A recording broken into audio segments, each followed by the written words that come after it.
wanted to kind of talk a little bit about tonight. Thanks again for being here. So tonight is focused on the the development process. We're providing some additional information about training. So what you'll see in the packets, the binders that you guys got in the back, there is a packet specific to tonight, and then we put in all the other previous training materials in there. So it's really thick, but that's also because of the other 3 nights of training. So we'll just be going through the first section about the development process. The way it's working is tonight we will be recording the session, so it'll be posted on our YouTube channel afterwards. So what that means is we need to make sure that whenever anybody talks that it's into a microphone. So when Claudia will be given the training, but Barbara, Cynthia, and I will be out in the audience with handheld mics. So if you have a question, please raise your hand. We'll come to you with the microphone. We really want to make sure we get it recorded so when people go back to listen to it, they can hear. So I know that's sometimes hard or we forget, but we might just kind of cut you off and say, well, hold on, we're coming. So please be patient with us as we do that. And then so tonight it is a formal NAB meeting with the possibility of quorum. So we're going to run it with, we're just going to kick off, we'll call roll for all 5 NABs, and then we'll have a general public comment, and then we'll do the training, and then we'll have an adjournment as well. So with that, I will just call this meeting to order. I mean, we kind of already did. But we'll start with roll call. So for Ward 1, Massimo Balestra. Susan Burkhammer. Absent. Jeff Current. Absent. Mike Ginsberg. Absent. Joe Goodnight. Absent. Susan Hoog. Zach Kelly. Kathleen Little-Balatin. Absent. Chris Malloy. Absent. Marlene Olson. Absent. Jana Vanderhaar. Absent. So that is Ward 1, which doesn't give us a quorum, but they may arrive. So we're going to just continue with the public comment afterwards to ensure that if they arrive, we do have one. We're still operating the right way. Ward 2 NAB, Cynthia Albright. Absent. Patrick Fisher. Here. Mimi Fuji Strickler. Absent. Stephen Funk. Absent. Julia Hammett. Absent. Dennis McCormick. Here. Anna Navarro. Absent. Lindsay Stanford. Absent. Denny Sauer. Absent. Stephen Silva. Absent. Ruth Stacy. Absent. All right. Ward 3. Am I okay? Do you just want me to keep doing it? Okay. Ward 3. Corey Hernandez. Absent. Kyle Isaacson. Absent. Jay Colbert Clausen. Sorry, Jay, if I butchered that. Thank you. I'm good. I'm used to saying what Ward 1 and Ward 2, so I haven't practiced everybody else's. Michael Ondelacy? Absent? Yes. Here. All right. That was good timing. Vince Salvatore? Absent. Douglas Wachholtz? Absent. All right. Ward 4, Corey Bond? Absent. Katie Calling? Mario De La Rosa? Absent. Thomas Hill? Ray Lake? Absent. Malachi Mansfield? Absent. Michael Snyder? Irene Tudor? I'll mark you in. Ward 5, Marcy Benner? Carly Borkard? Sorry, Carly. Joe? Is Joe here?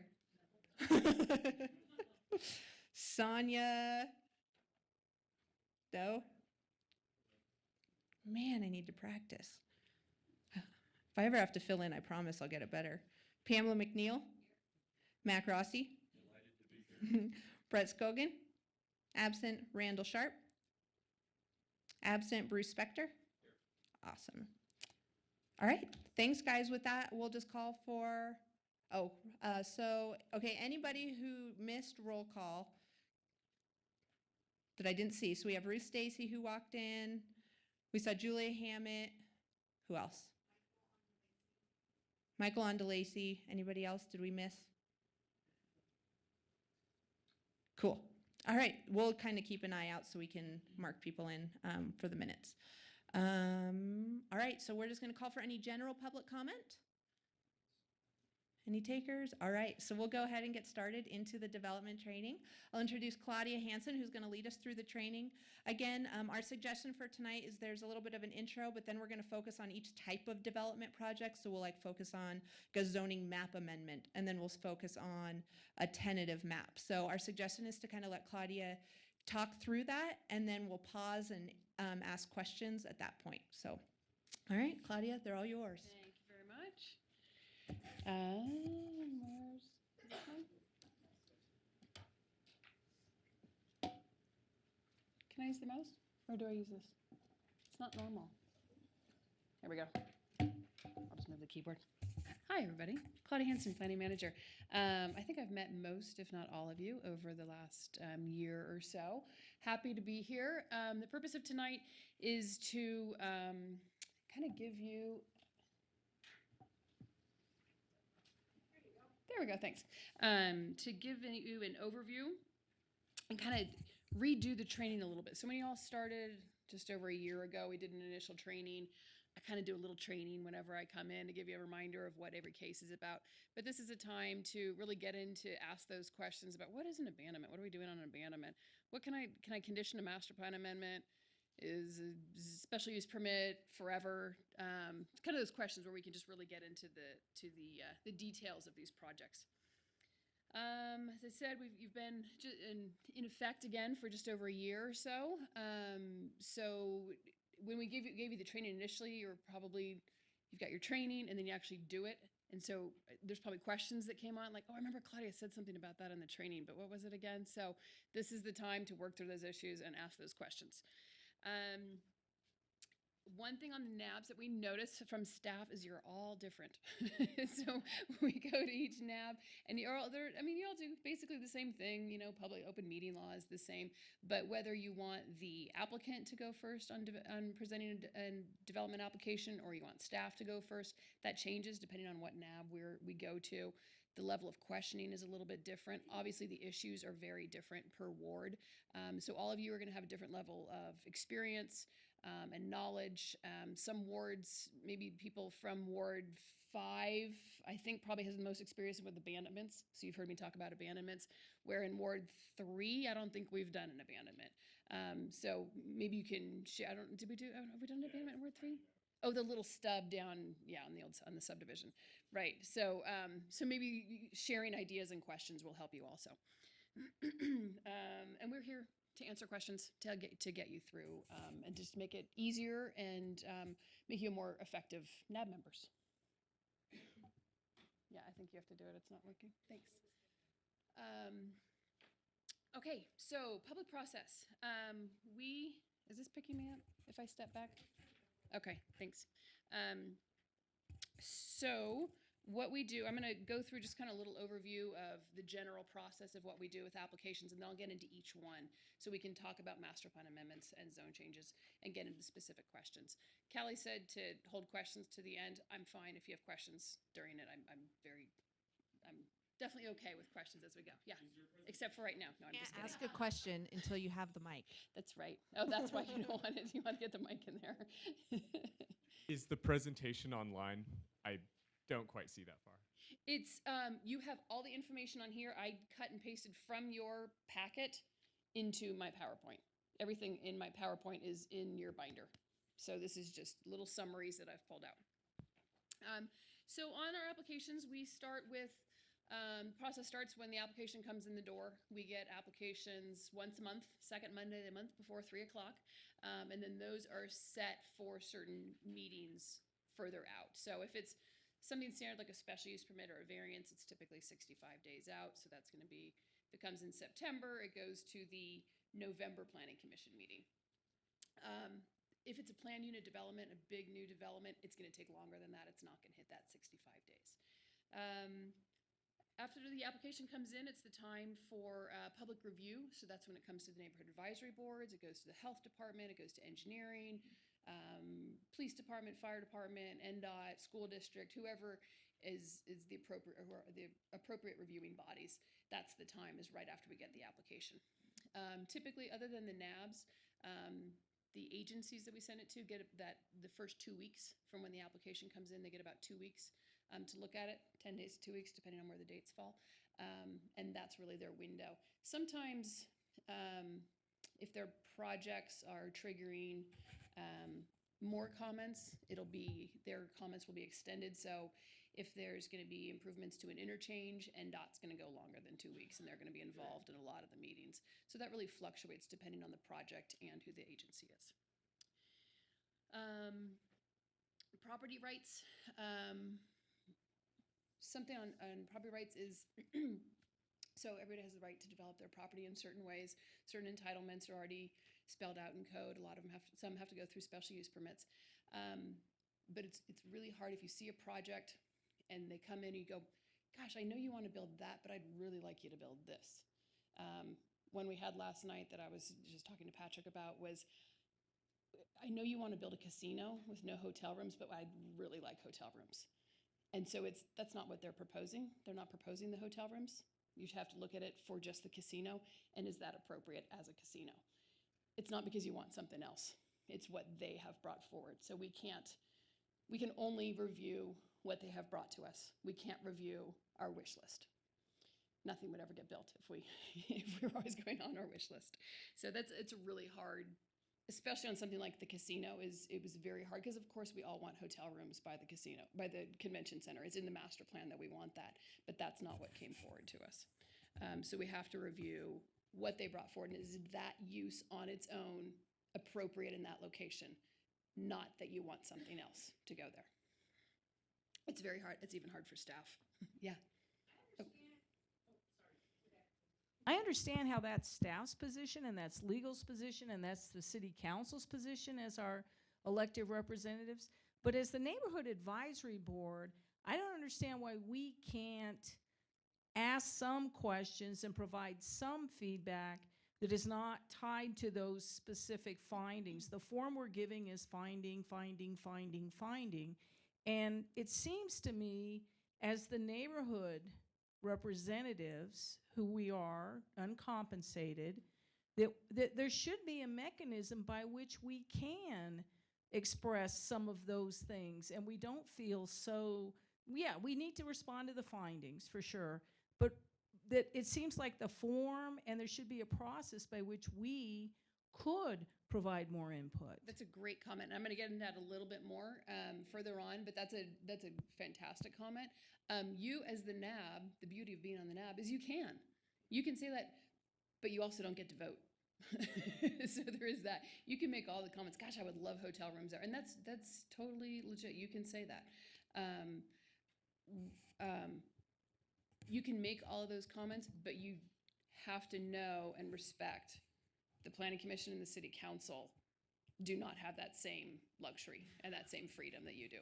So even though you write down on your comments, I want the hotel rooms, if they can't link that to one of the findings, you need to understand why they didn't condition that or why they didn't deny the project. So it's kind of that education of, or that not education, but that understanding of your responsibility of just looking at it as a neighbor and their responsibility of having to follow the established guidelines or standards. Okay, it's a great question though. So following, okay, so then I discussed property rights, and then the analysis is what staff does. So staff takes all the comments from the agencies, from the NABs, from the applicant, from everybody who gives us comments, and we put it into that analysis in the staff report, and we come up with a recommendation to Planning Commission and or City Council. So with the, as staff, we're not experts on everything, but we know a little bit about everything. So I can't tell you like how to design a slope or a retaining wall or something, but I know what it should look like. I know when you need one, but that's about it. So I know I can read a traffic report, but I couldn't write one.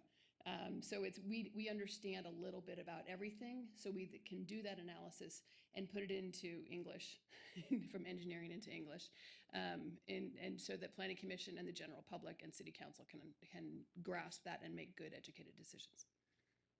Two questions. Yeah. One is, does that mean that the Planning Commission and the Council do not see our comments because they filter through you and then you No, tell they see them? all And then your my second question is, Sorry.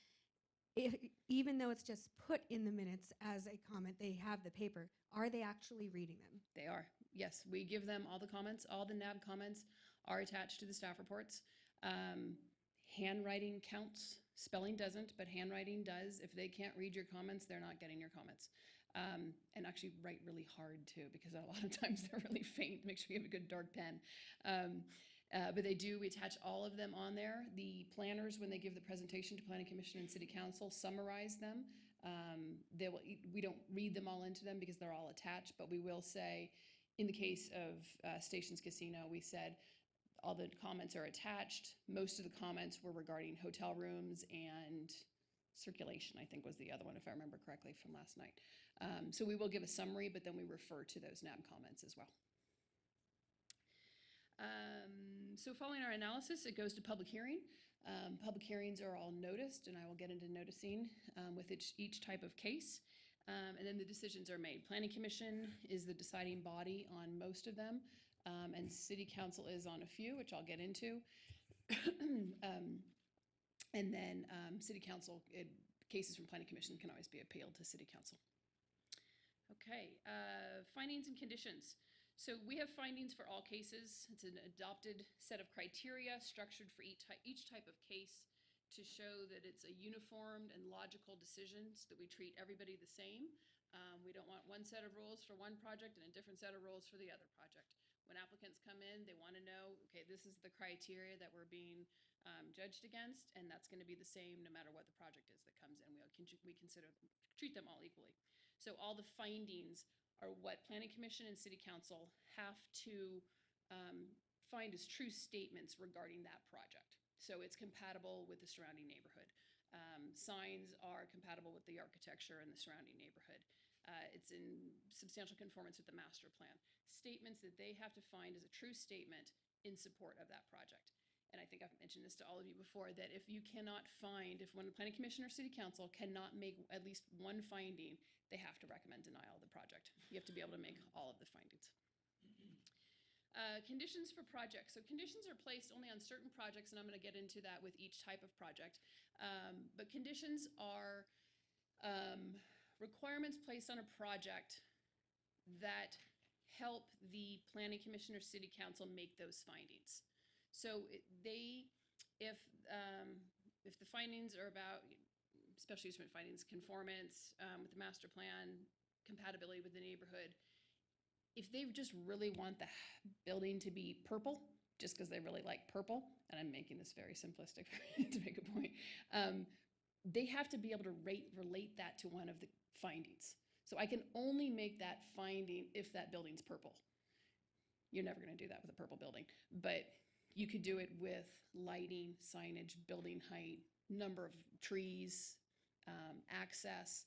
You could link all of those to a finding. So Planning Commission and City Council have to be very careful on those conditions. It has to be only placed on the project based on the findings and can only be proportionate to the project that came in.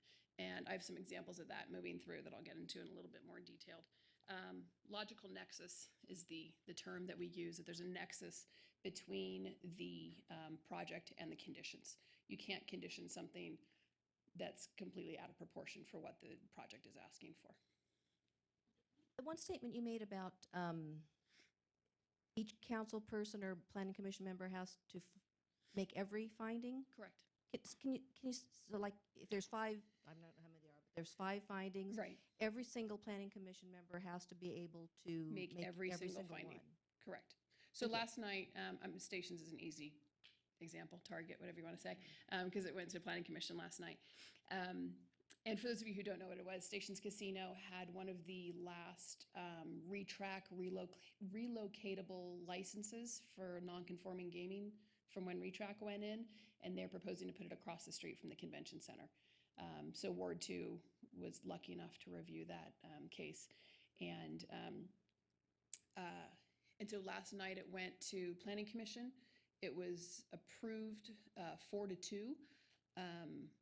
And the 2 that voted against it, there were 2 findings, one in particular that they could not make, and that was substantial conformance with the master plan. There's a master plan policy that states that we want or we support hotel rooms by the convention center. They felt since there were not hotel rooms involved that they could not support it. And so there was that one finding that they felt they couldn't make. And so those 2 members voted against it. The other 4 felt that that was not a substantial finding because there were 20-something other policies that it did meet. Oh, hold on. Then the project get denied, or? No, it was approved 4-2. Yeah, there were only 2 of them, and 2 members could not make one of the findings. Hello, Ms. Hansen. Good to see you again. You too. Quick question: the people who make up the commission, the planning commission, Uh-huh. are they hired on, or are they elected or appointed? I'm not. I just wanted to know how they It's a ended up great getting their question. It seats.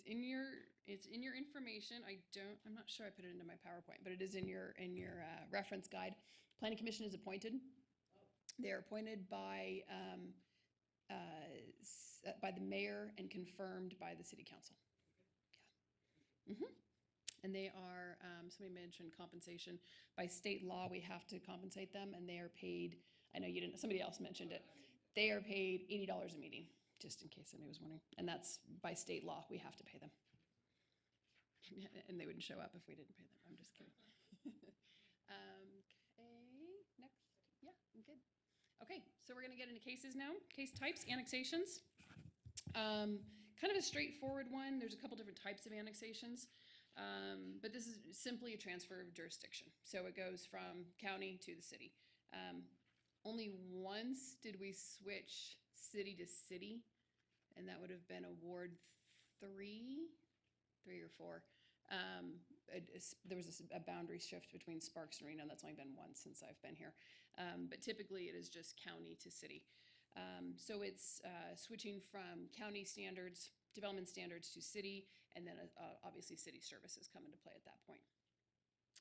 Those are initiated by the property owner, or city council can initiate a larger annexation. We have an annexation program that is required by state law that anticipates the next phases of annexation that we would be looking at. It's typically a 7-year and then a 15-year, I think is the other one.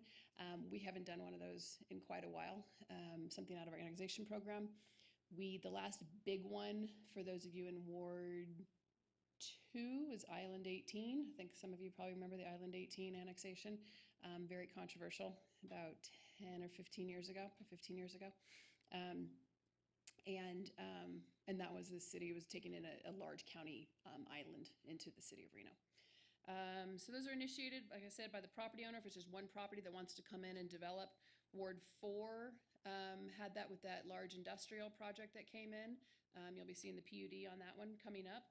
And then I think almost all of the wards have seen annexations over the last year. Goes to public agencies and the NABs, and then the analysis and recommendation by staff, and those go directly to city council. Annexations do not go to planning commission, and that is dictated by state law. So I cover this a little bit more in your reference guide, but since we are a Dillon Rule state, we are very restricted on what we can and cannot do.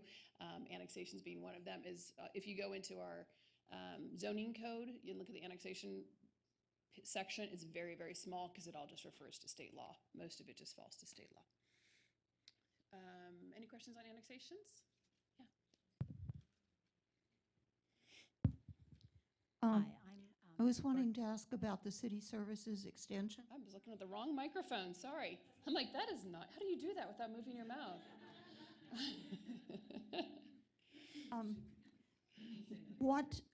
What tie is there between annexation and the extension of city services to an outlying area is there? Is the city obligated to thereupon extend city services, or is that another decision? Okay, it's a great question. So once they're annexed in, we assume fire and police services, planning and building code come in actually before annexation. As soon as you're contained in our sphere of influence, or the Truckee Meadows service area, which is the area that is anticipated to be annexed, once you're in the sphere of influence, you already are under our zoning and building authority. So if somebody is in the sphere of influence, not in the city, they still come to a building permit and they still have to follow city zoning. So those are before annexation. With annexation are police and fire. Sewer, it is required upon the developer to extend the sewer line to their property. In most cases, if there's a city initiative to bring sewer to a certain area, we will bring the main line, and then they would be required to put the private lines off of that. But typically, the developer has to bring it. How about the extension by Tamoa and electrical? I can't really answer to that. They typically work out an agreement with the developer. Since I don't work for Tama, I don't really know the details of how that functions. In Ward 4, we have the Stonegate project coming in. They would be building the water line themselves. The developer would be. So there may be some. Tama has long-range plans to bring water to certain areas in a certain timeline. If your project happens to come in and they happen to be building it there, then you luck out and your water line gets there. If you're Stonegate, which is a little bit further out, you would have to build it yourself to get out there. So it kind of depends on the project and the scale. In Ward 4, there's a lot of development, and I'm just curious, how easily does the county give up land to the city? Who makes that final decision that this is going to happen? Well, almost everything, except for the big industrial annexation we just did in Ward 4, is already in our sphere of influence. So that was decided. Our sphere of influence was last amended about 15 years ago, something like that. And that goes, we determine the sphere of influence in consultation with the county, and that goes through city council and then the regional planning agency and regional governing board. So that is decided by all three agencies, the sphere of influence. And those are the areas that we have determined to be appropriate for annexation over the next 7 years. So it's all three jurisdictions decide that. Okay. All right. Next one. Okay, master plan amendment. So we have established master plan land use designations in the sphere of influence as well as within the city of Reno. But the master plan is the big picture. What do we want to look like when we grow up? What are we going to look like in 20 years? It should be a 20-year vision. As I said, it's the big picture. Is an area going to be industrial? Is it going to be residential? Where are the open space corridors going to be? What are our main roadways? Where are they going to be placed and at what size? A master plan amendment, it's the long range goals, how it should develop. Like I said, industrial versus commercial. It's not how many parking spaces do you need?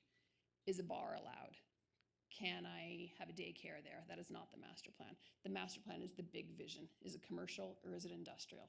It's not a time to set conditions. It's not a time to look at hours of operation. Not a time to look at hotel rooms for a casino.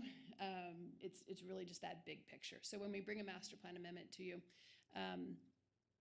it's really hard not to focus on those details because that's what's going to affect you all at the end of the day. But the master plan is just that big picture. That being said, you have to look at the big picture, not looking at the details, but do you want that area to be industrial? And that's going to lead to a whole nother series of decisions after that. So once it goes industrial, the next one is the zoning and then the project after that. So if you're like, okay, this is going to be industrial, we decide that that's the right type of use in that area. Once that project comes in, it's too late to say, once they have the project for their warehouse, to say, gosh, I wish that was a single family home over there. That's the time was to talk about that at the master plan. So it's what's that? Got it, Mike. Are we still able to talk about that, or is it over? Can we talk about that? Talk about what? Well, you guys had a bunch of meetings about the master plan. There's a bunch of stuff going on. Is it too late? Oh, Reimagine Reno? Sure. Oh, Reimagine Reno is the overall master plan update process. That's about a 2-year process that we're kind of right in the middle of. We did phase one. I'll back up. We did phase one, just wrapped it up in the spring, and that was our huge outreach for the master plan update to get input from as many people as we could. I think everybody in here probably participated through the NAB or more meetings than just that. So our original goal was 2,000 people. We had 5,800 people. So far exceeded our goals. Out of Huge 250,000. amount of data came out of that, and we're analyzing that now. We have taken that data and kind of structured it into the main goals of the master plan update, and items came out of that kind of all over the place. And we are turning all the comments that we came out of that into policies that will show up in the new master plan. So is it too late? Well, like for instance, we want more grocery stores in the North Valleys. Can we talk, like, is there somewhere we can talk about that? Where do we go to give that input that might not be, especially if it's something that's time sensitive, is it too late? It's a hard question. It's never too late to give comment. I guess I should. Well, you would just said it simply was. answer. You just said it was. So I'm wondering when can we? No, I'm sorry. Maybe I misspoke.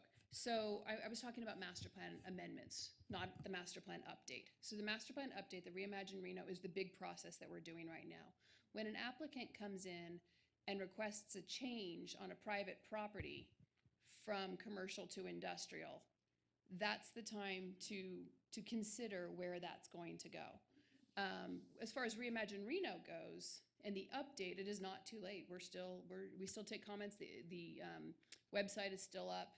You can still put comments in there. There is a discussion on food deserts and grocery stores in critical areas. So those comments are in there, and they are working into policy statements in the master plan. So hopefully that answers some of your questions. Yeah. Oh, sorry. I'm sorry. Really quick, I'm sorry. Okay. So how long does a person have to actually follow through with their desire to develop on a piece of land after it's gone through the NAB and it's gone through the Planning Commission? Great question. How long do they have to actually complete that project? Okay, perfect. And I'm going to go through that with each project. The master plan, once the master plan goes in, it is on the property until we do something like Reimagine Reno, where we're changing it all for the entire city, or or the private owner comes in and changes it. So the master plan is locked in on the land, no time limit. Same with zoning. Once the zoning is adopted, it is on there. So once it's urban residential commercial and zoned CC, community commercial, that's there. That is in place. It does not expire. If you get a special use permit for a specific project, which I'll get to in more detail in a couple slides, that is good for 18 months. Thank you for those answers. So is there anything in place to prevent the onset of blight at that point? Because there was an approval of a pallet, real quick, a pallet manufacturing company in the North Valleys. Panther Valley. And Yeah. nothing's become of it. It's, the building's getting tagged on. The weeds are growing even more so than they had before. And I'm just curious how, is there anything in place to prevent this from happening? I think that particular case, code enforcement knows a lot about that, and I met with them last week, and they're working through building permit issues and spacing on driveway curb cuts. So they are moving forward. They were having engineering issues. So that one will get taken care of specifically. However, I think for a special use permit, I think they had a special use permit, maybe a variance on that one. I don't think there's any correlation on whether there's going to be blight on whether or not it has an improvement. If there's going to be blight, there's going to be blight. We can't make somebody build a project. If I could, the city would look so good if I could do that. Yeah. So it's, I'm not sure the master plan level or even getting a special use permit approved is really going to prevent that. It's really just property management and code enforcement. Okay. Oh, no, that's fine. Cynthia? Oh, you have one. Hey, He brought his own. Massimo Balestra, NAB1. What are the options for a land? You said industrial, commercial, residential, then probably there are mixed residential, commercial, etc. Right. Is there any other option? Okay, well, I'm going to address it on the master plan level. So in the master plan, we have industrial, urban residential commercial, which is going to be your higher intensity commercial and kind of mixed density residential combined. Single family, which are your standard SF4 through large lot residential. Single family, public facility, open space and greenways. I think that's it. Public facility, did I say public facility? I think so, yeah. So those are our land use categories. Those are, as of the direction last night at Planning Commission, those are gonna change through Reimagine Reno. It's gonna look all different. So, coming to a NAB meeting near you. So- And Claudia, just to chime in, we are working with staff for a Reimagine Reno presentation. Those will more than likely be on the agendas for the month of October for additional input. So keep an eye out for those. Or November, October or November. It's getting a little Or crazy. November. It's getting a little crazy. It with also Reimagine. depends on the number of development projects that are That's true. proposed, But which the whole is Reimagine Reno world is getting a little crazy. Okay, zoning text amendments. You don't see these very often. You will be seeing more of them over the next year. Wards 4 and 5 just saw the boarding house text amendment come before you. I don't think anybody else has seen any because that one only affects Ward 4 and 5. And so what this is a change to code. So in this case, it was a specific standard. Boarding houses were only allowed in the MF30 zone, so 30 units to the acre zone, and by special use permit. If you've been around the university, you know there's a bunch of boarding houses up there. They've been in existence for a long time. Ward 5, I think, had a special use permit a little while ago for a boarding house. It was a blighted property. They were cited by code enforcement. It was functioning as a boarding house, had been for a long time. We were able to trigger the special use permit process because they were in that MF30 zone. We got them in, reviewed them, dealt with the parking, the circulation, the landscaping, the lighting, the paint on the building, and the property is getting cleaned up, and it's now functioning under special use permit. This text amendment expanded that to some of the single-family zoning districts and the other multifamily zoning districts, but only near the university. The focus was to allow for more housing options near the university. It's not going to be appropriate in every house, so we added in that it would be allowed in these zoning districts near the university and only with the approval of a special use permit. So when one comes through, and one's going to be coming through Ward 5 people, as you heard at your meeting, they will now have to come through a special use permit. It can come to the NAB. We can condition it and make sure it's an appropriate fit in that neighborhood.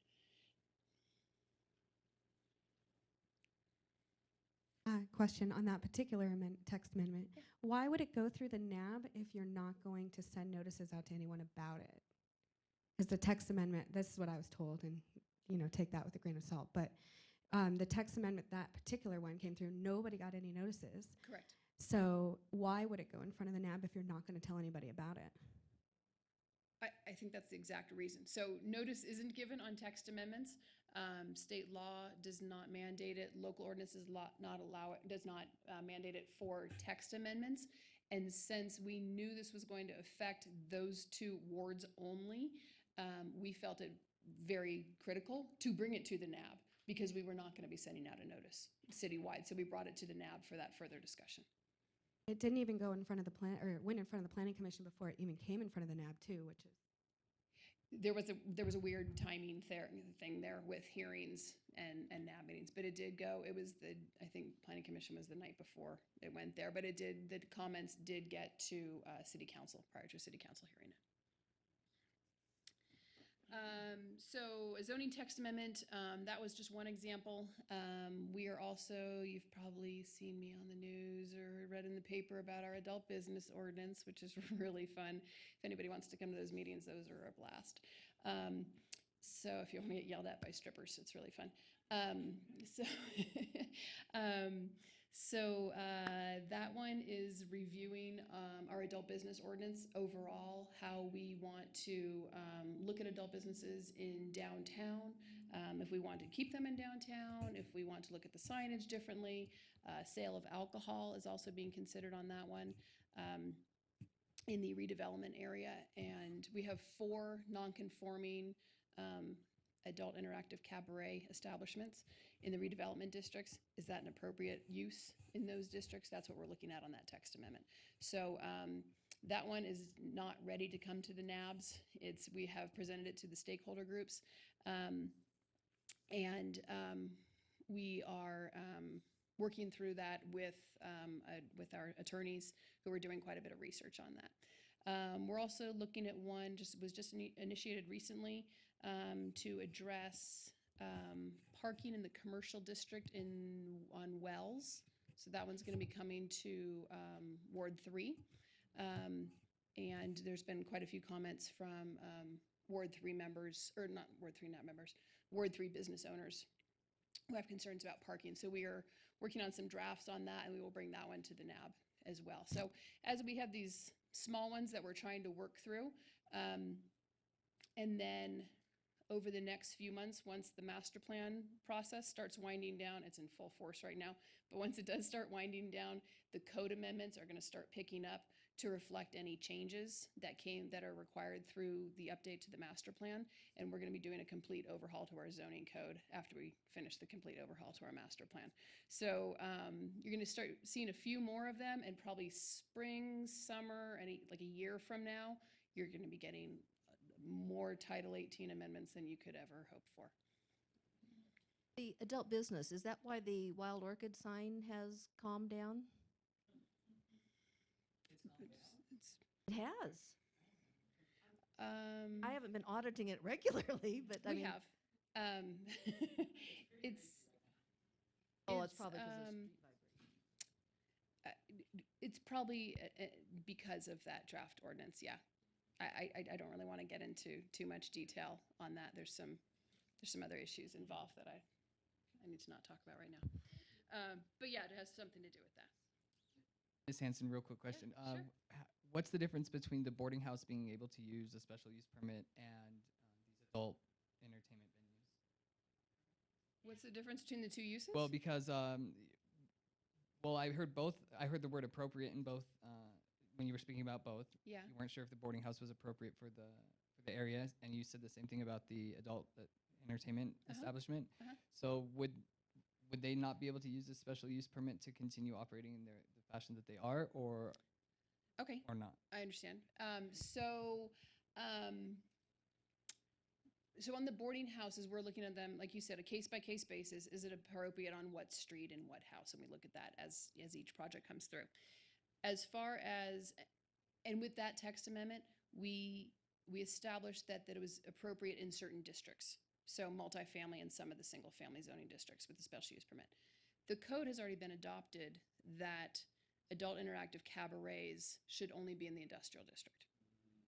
So that's already established. They don't need a special use permit to be an industrial district. They could go pull a business license tomorrow. It does not need a special use permit. Excuse me. This is a lot longer discussion, but I will touch on it. Any project that involves the First Amendment, billboards, freedom of speech, freedom of expression, adult interactive cabarets, anything like that, you don't want to go into public hearing. You don't want it to be in a special use permit condition where city council or planning commission are put in a position to place conditions on something that is protected by the First Amendment. So it's best to treat them all fairly and equally to meet the goals of the city and put the standards in code. And if they meet the standards in code, then they're good to go. Best not to put those in a public hearing. That's like a 3-hour legal discussion that we won't go into tonight. Okay, so I'm going to move on from text amendments. Zoning map amendments. So map amendments are when, and on text amendments really quick, those are initiated by the city. Those do not come in by private individuals. Zoning map amendments are when you assign a specific zoning district to a piece of property. This can be city initiated, planning or council initiated, planning commission initiated, say that 5 times fast, or property owner initiated. The ones that you mostly see are property owner initiated. occasionally, we'll see, some of you saw the amendment between downtown and the University Regional Center plan. That was a master plan amendment, and it's going to be followed up by a zoning map amendment. So those ones are city initiated when it's an entire district changing. But if somebody wants to come in and change the zoning just on their property, that's going to be privately initiated just by the property owner. And this would be somebody going from, let me see, in Ward 4, you just saw it was an IC to a PF, so industrial commercial to public facility on Bismarck, Mount Bismarck. You just had one up there. I'm trying to think of anybody else. Typically, they're close because they're all going to have the overarching master plan that we talked about. So you've got the industrial master plan designation, or you have the urban residential commercial. Within each of those, within industrial, within urban residential commercial, there's a series of zoning designations that fit within each of those. So if you have the industrial master plan designation, you could have industrial, industrial commercial, or industrial business. So you could have one of those three districts. Those are the only three. I think you can have public facility also. But you can move around between those zoning districts under your arch of industrial master plan. If you're an urban residential commercial master plan designation, there's about 8 zoning districts that you can have within that. RTO commercial, community commercial, which are AC and CC, PF, the higher residential, multifamily districts. So under that overarching master plan of urban residential commercial, you've got about 8 zoning districts. The zoning map amendment, a private individual can come in and request a switch between one of those 8 zoning districts, but they have to stay within that master plan umbrella of what zoning districts are allowed in that, under that umbrella. Does that make sense? Does everyone? Okay. With the zoning district, with that comes specific standards and allowed uses. So you can, the zoning says you can do this list of uses. You can have office, retail, multifamily, restaurants, bars, whatever it is that's allowed in that district. It also will give you specific standards of your maximum building height is 35 feet. It does not get into specific parking standards, that goes with uses, but percentage of landscaping fits into there, setbacks fits into there. So uses and general standards are what fit into that. When we are, it's not project-based. So if somebody comes forward with a zoning map amendment to MF 30 from MF 21, so they had 21 units to the acre, now they want 30 units to the acre. Both of those fall under the same land use category, so they're good on the master plan. They're just moving around one of those zoning districts that are allowed under that overarching master plan. So you look at that zoning district. They can do 21 units to the acre. Now they want 30 units to the acre. You look at the density, you look at the setbacks. What you don't look at that point is you don't say, are you gonna have a pool? Because that's not a requirement of the zoning district. You don't say how many parking spaces you're gonna have. Could I get 3 evergreen trees in the front? What are your safe routes to school? We don't have those project specifics at the level of a zoning map. Zoning map amendments stay with the property. They do not expire. This is what we were talking about at the beginning. Once the zoning is adopted, they have that zoning district. And unless we come in and do an overall zone change for the entire neighborhood, that zoning stays in place. So when you're considering a zoning map amendment and when Planning Commission, City Council staff, everybody's looking at it, you have to be looking at the entire project. Or I'm sorry, not the project, the entire zoning district, the entire allowed list of uses, all of the standards that go with that. So we had the one on Mount Bismarck in Ward 4 that I was talking about, came in from a charter school. You might say, PF, great, charter school, we need another school in this area, wonderful, we're short on schools. PF also allows transitional living, it allows prisons, it allows sewer treatment plants, it allows all sorts of things in PF. So you have to look at all of those. With that, you can also see that it's adjacent to residential, so that one's gonna come back for a special use permit anyway. But you need to look at the whole use, not just because a charter school came in, that doesn't mean it's gonna be a charter school. That charter school could fold tomorrow and they could sell the property to somebody else. So you need to look, is that zoning appropriate for that area, and not be concerned with the details of any project going on that, because nothing is guaranteed with the project at a zoning map level. Carly? I think the latter part of that kind of answered my question, but basically what I'm trying to focus on and trying to understand is the findings and what determines the findings as we're going through each of these. Some of them are listing the findings. Yep. So my specific question, which you more or less just answered with that final comment, was some of these findings really kind of take into account, hey, if they built some, or included or incorporated some landscaping, they could meet some of these findings, but that's not what we're supposed to be looking at. I get, based off of your final comment there, that this is property-based, not project-based. Correct. So I think that when the project comes in, maybe some of those conditions or considerations could be made. Correct. Okay. Yep. So the second question I would have is still kind of focusing on these findings and trying to understand them for myself. Do you guys determine, do the findings change based off of the projects No. that come? No. So It's the these same set of findings, fin- these same A set of through findings O, for every project. would go for any project that comes up for a zoning map Correct. amendment? Correct. And same with the other ones. I Correct. didn't see any listed, though, under the master plan amendment. Master plan amendment are very odd. There's 10 criteria set forth in state law, and I'm sorry if that didn't get in there. I'm thinking maybe there was a second page or something that didn't happen. I'll make sure that gets to you. Okay. Yeah, I'll get that to you. But they're in there. I'm sorry, it's not 10 criteria. I'm thinking annexation. There's 5 for a master plan amendment, 2 for planning commission, 3 for city council. They're very broad. It's more like, does it meet the goals of the city? Right. And that's about as detailed as it gets. Okay. Yeah. Thank you. Mm-hmm. Okay. Yeah.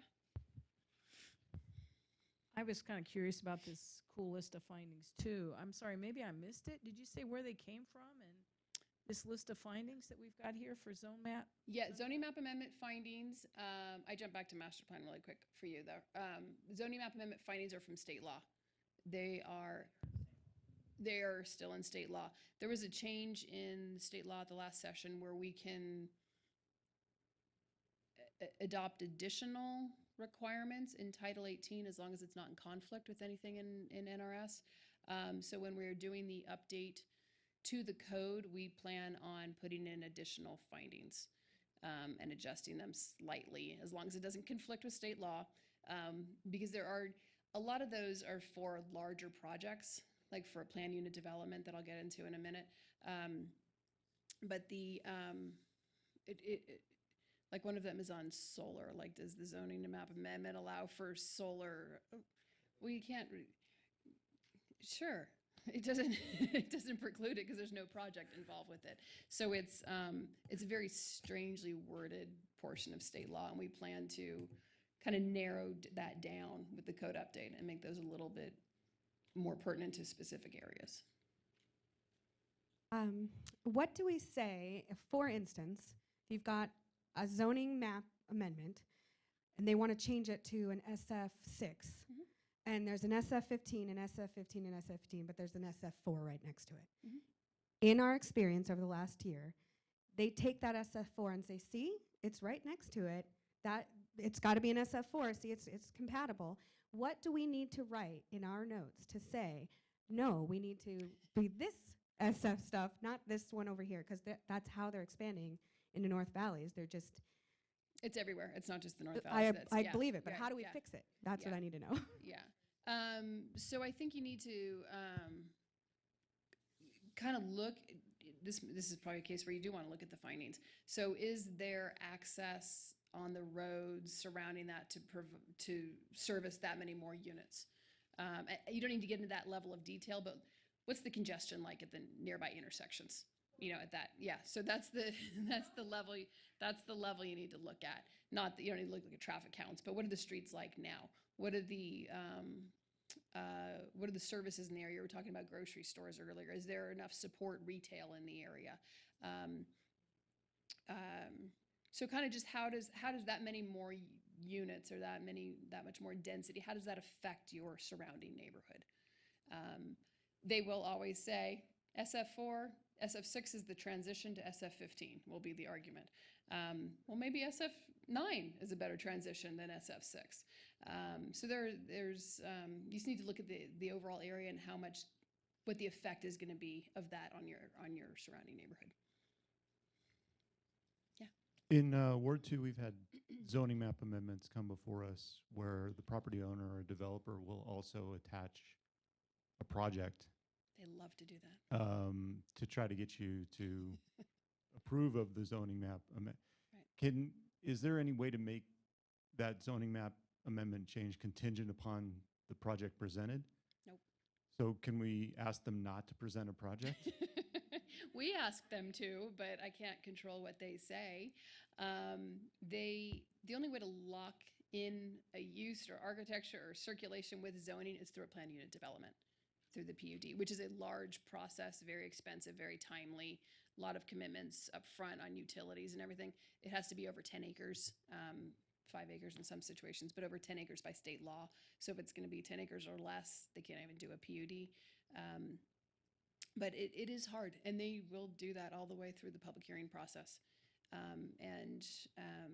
I think 2008 was a good reminder to everybody that here's your zoning, and then everybody lost all their money and lost all their investments, and we didn't see 90% of the projects that we approved zoning for. And it's density was one of the bigger ones, people going from MF21 to MF30 because they say, oh, I just want one more unit. It's just putting me over the top. But then when they get the zoning, oh, but I could get 4 more units now. So you really have to look at the maximum of what could go in there. It is hard not to look at the pretty pictures that they send us, but just keep in mind that you're not getting the project with the zoning. Is there a way to get the people who present the projects to tell us the exact number that they're going to? Because I have found that they come in and say, we're only putting in 7 units, but they're asking for an SF with something more. So they're not being honest with us when they come in front of us. They're telling us they only want to put in 21, but then the zoning that they're requesting is giving more. How do we tell them to come in front of us and say, this is what we're asking? Yeah, well, that'd be amazing. It would be. That would make my life so much easier. You can't condition the zoning. So if they're asking for MF30, it's MF30. Even if they say, I'm only going to build to MF27, they still have the ability for 30. And even if they say that, okay, I'm only going to put in 4 more units, they can sell the property the day after they get the zoning. And then none of their promises mean anything because it's not them anymore. It doesn't go with the developer, it goes with the land. Question was, how do we get them to say, because they're coming in front of a NAB, in front of people who are members of the community that don't understand what SF whatever means. Right. My question is, when they're presenting, can they not say the accurate number they're asking for versus what they think they're going to possibly build? Because when they're presenting in front of people, they're saying the number they're thinking they're going to build. They're not saying the number they're asking for. So That's why staff that's is there. something, yeah. That's why staff comes to the meetings, is to keep it honest. We are the ones there who are there to remind everybody, audience, NAB members, everybody, they're saying their plan is to only build to MF25. They're asking for MF30. And staff will be there to say, nope, if they get MF30, they can build to MF30. The developer will tell you anything. I can't control them. They don't work for me. But the staff will be there to tell you the truth of what the density is, what the request is, and what would happen if they get that request. That's why staff goes to the meetings. Okay, moving on. All right, planning and developments. There's a little one up north, Ward 4 people are a little familiar with. Total of, I guess that with Traintown is 5,000 and something units. So go back and talk to Ward 5 about Somerset and get some some tips from them from what they just went through. So planning and development essentially is its own little zoning code for an area. So Somerset's a planning and development, Collin Ranch, Double Diamond, South Meadows, Damani. What's that? That's Sparks. What is it? Ranchera, probably our most recent one. West Meadows, one of our single-use planning and developments. Planning and developments typically have a mix of uses. So something that's got a different, it's got a variety of densities. In residential, it's got some support commercial, might have a school site, it's got trails through it. It's typically when you're looking at an overall site. So I think Somerset's a great example of, it's got a fire station, it's got a little commercial center, it's got an active adult community, it's got access to open space, it has a golf course, it has trails through it, it's got a streetscape standard that is carried out through the entire PUD. It was a thought out overall planned development for a certain area. And you'll see that in Collin. You know when you're in Collin, you know when you leave Collin. You know when you're in Double Diamond, you know when you leave Double Diamond. There are single-use PUDs out there like West Meadows, which is all residential. They wanted to lock in a certain density. This is out in Ward 5, out in the Verdi area. And I think they have a potential for a little pocket of commercial, I think, but for the most part, it's single-family residential.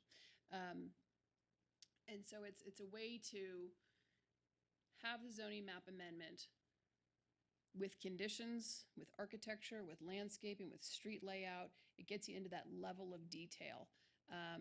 The only thing that comes back after a PUD amendment would be a tentative map to create the lots.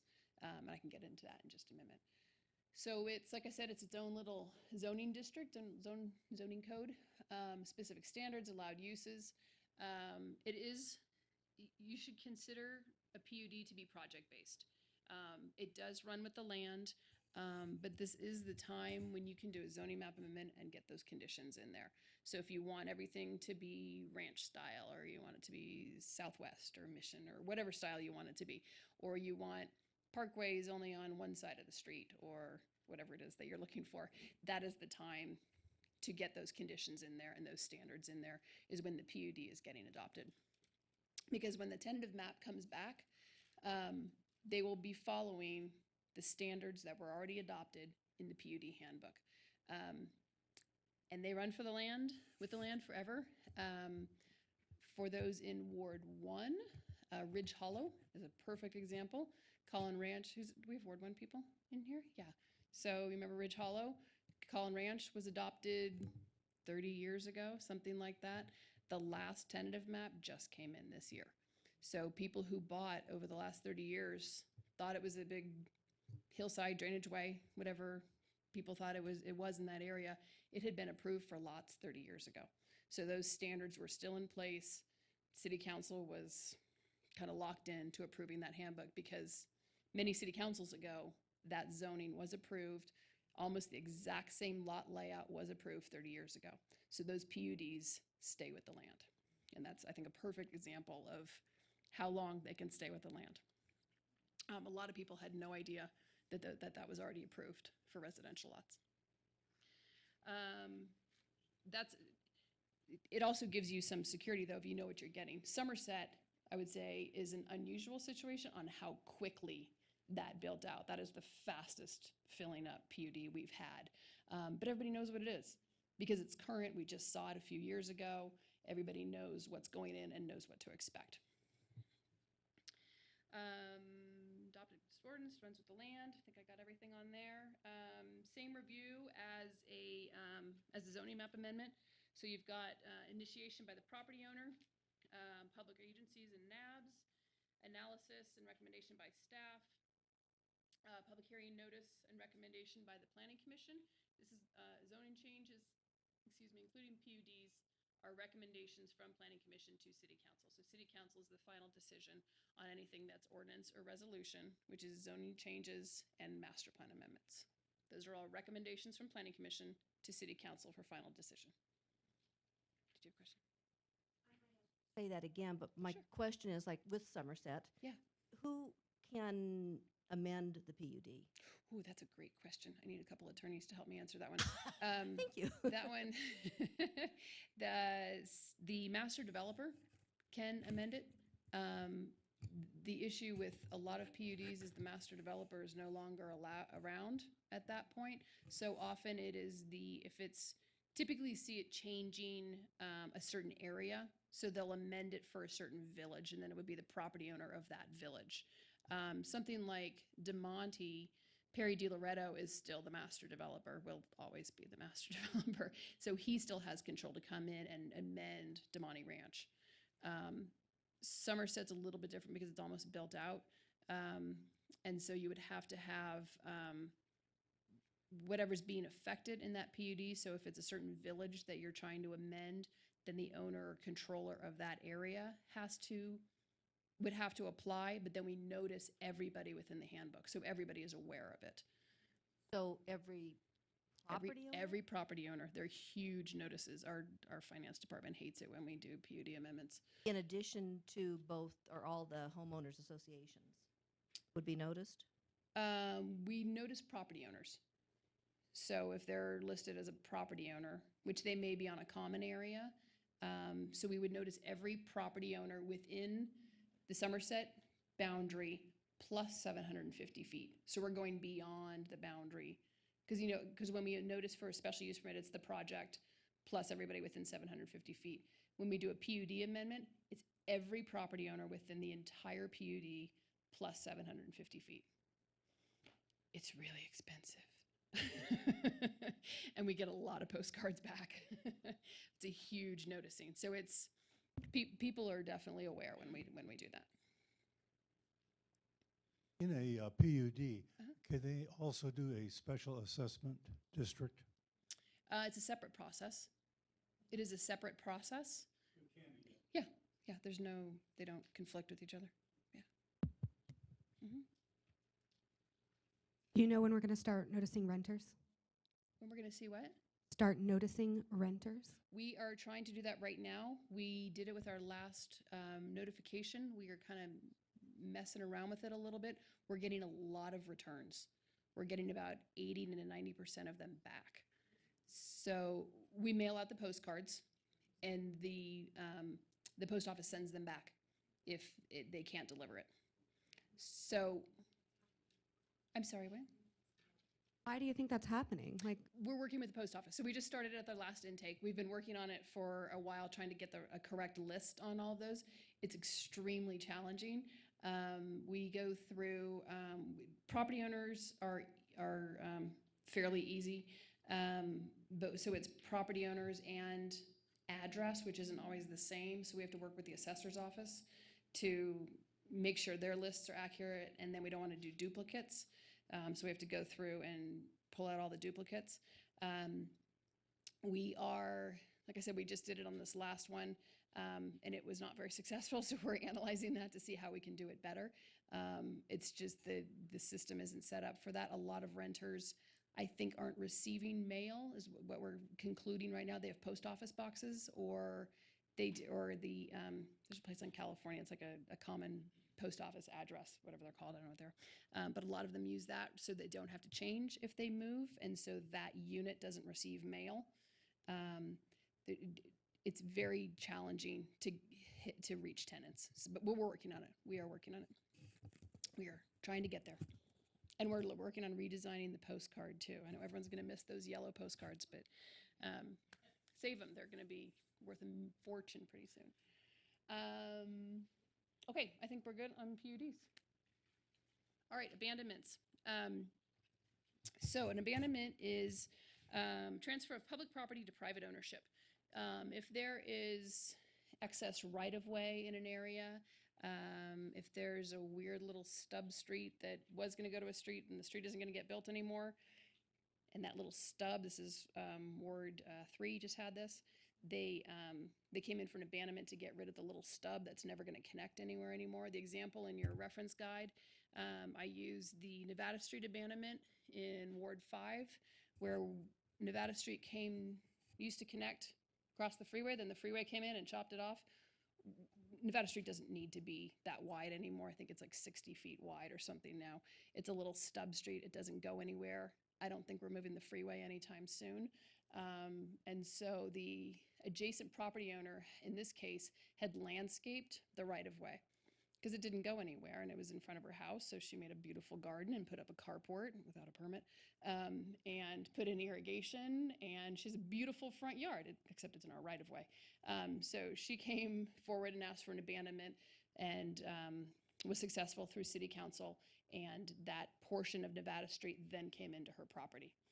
So now her irrigation system is out of our right-of-way and into her property. I think we noticed it when she came in for a fence permit, and then we realized that everything was in her right-of-way. So situations like that. So it's typically excess right-of-way where we're seeing a lot of them right now on Sierra Street up by the university. Sierra Street up there is ridiculously wide, and there's sort of a no man's land on the east side of Sierra Street. Some property owners have come in, and I think we've done 4 or 5 properties now where they have extended 10 to 15 feet probably into Sierra Street, which helps them. Before it was just a dirt patch where people were parking, kind of this no man's land. Now they've put it into their properties, and it's now, they're going to become improved parking lots with landscaping and lighting. We're getting rid of that no man's land, and it's actually usable land on those adjacent properties. Yeah. I know that there have been some abandonments up in the university area. There was a alleyway abandoned between Center and Lake Street. And 6th and 7th. And then there was a little piece of Lake Street abandoned. Yeah. What happens to that property if the project for which it was abandoned does not go forward? I know that there was a project presented with it. And does that automatically become a part of the parcel? Yes. Forever? Yes. No matter what is happening? Correct. Yes. That we have had some conditions on projects that you have to do certain improvements. Lander Street abandonment. Some of you probably remember Lander Street abandonment in Ward 1. But in this case that you're talking about, so they asked for the alley abandonment. They're looking at building the entire parcel. So all those utilities wouldn't work anymore anyway, because there's going to be a building there. And then Lake Street, they looked at narrowing Lake Street, the right-of-way. Their sidewalk would ultimately be put back right where it is, but it would change their setbacks is what happened on that one. But as soon as they record that abandonment, then it's done. It does not revert back to the city. Because the finding, let me finish this in one more thought here. With an abandonment, there's only one finding, in that there's no harm to the public. It's the only finding established by state law. Abandonment is one of those ones that is all state law. Go ahead. Let me ask, is there any case in which the person taking the property from the abandonment pays anything back to the taxpayers for the land? Okay, great question. I covered this in the reference guide. We, by state law, we can only ask for payment of the land if we paid for the land to begin with. So if it was deeded over to us, we cannot request payment. If we paid for the land, then we can get reimbursement for what we paid. But if we didn't pay for it, we can't get paid. We can't sell it. But there, with an abandonment, like I said, there's only that one finding that there's no public harm. So if council needs to look at that there's no public harm to lose that, well, you say right of way, it could be an easement also, but to lose that right of way. It shouldn't be, there's no public harm to lose that right of way if we get that great student housing project. That great student housing project has nothing to do with the abandonment. It's, does the public need that right of way anymore? So it's another one you can't, it's not project based. It's just that one consideration on the abandonment. Just kind of tagging on that. Yeah. Most of the streets in the within the city limits were those given to the city? Do we know that, or Most are of them. there some areas that were purchased?